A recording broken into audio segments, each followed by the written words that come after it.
Foot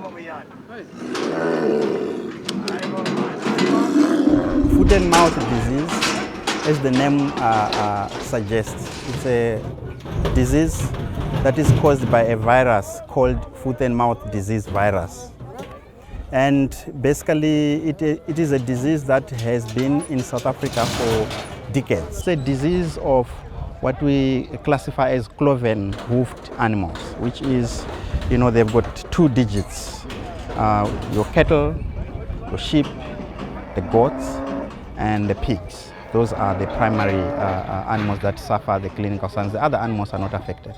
So the significance of this is that when we vaccinate, it does not really prevent them from getting the virus.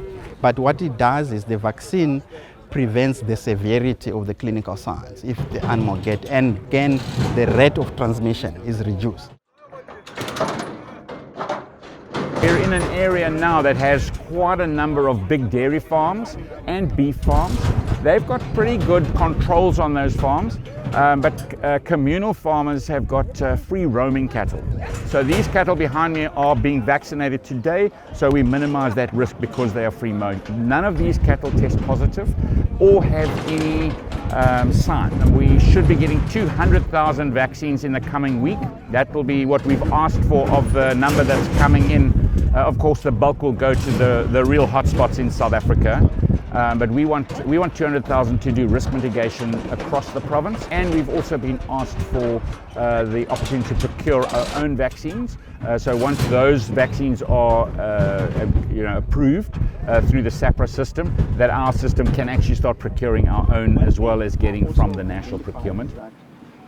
Can report that on Friday, Biogenesis Bago, the Argentinian vaccine, received its Section 21 permit from SAPRA. The import permit has been finalised by the department, and during the course of next week, the first 1 million doses from them will arrive in the country. That'll be followed by a further 960,000 from Botswana, and that will then be followed by another 1.5 million Turkish vaccines from Dolvet, and then from the following month 5 million will come in from Biogenesis Bago, and we'd start to see the other sources also increasing their supply into South Africa so that we can reach that target of vaccinating 80% by the end of the year.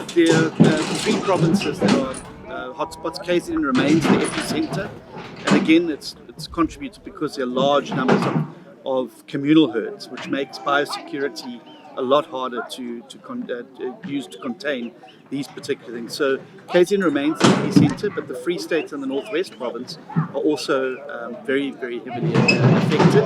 And so when those vaccines arrive, obviously the distribution will be based on the heat map, and we'll start getting into those areas as quickly as possible to start the vaccinating. And again, we're vaccinating every animal in those provinces.